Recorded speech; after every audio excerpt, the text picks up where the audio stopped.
Angono danino ya ina wana tana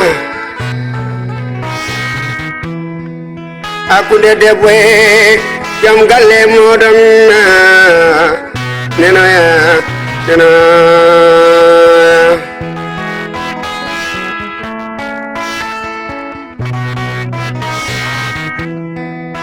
akunde village wa famano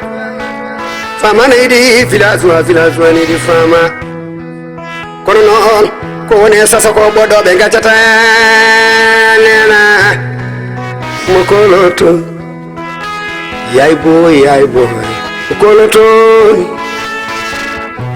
fama jallo jeri fama e village wa dewgal wana jawdi dewgal wana mbadi dewgal ko gilli Allah ina la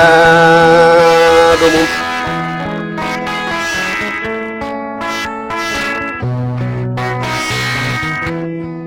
Jinna Saidi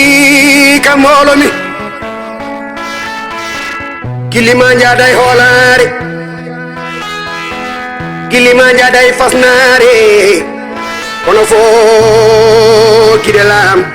gili goni pindi wonki gili goni lambe bernde kidam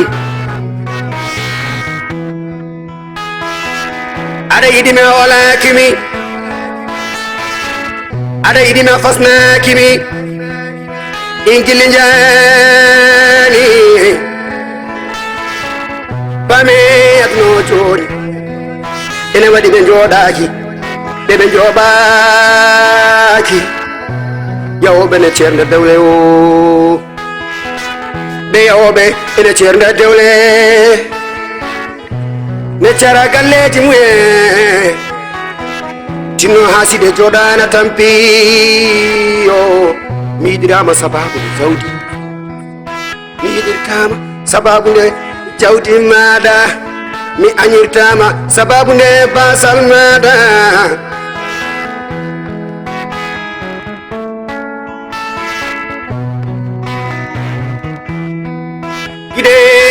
gidelam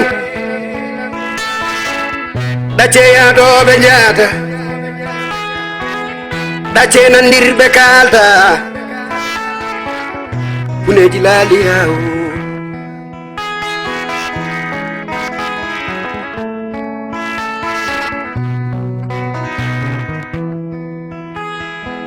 yidde muyɗa ndaw hame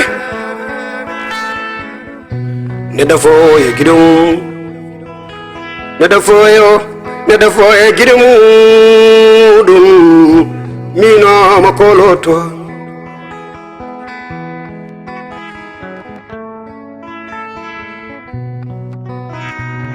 Emergent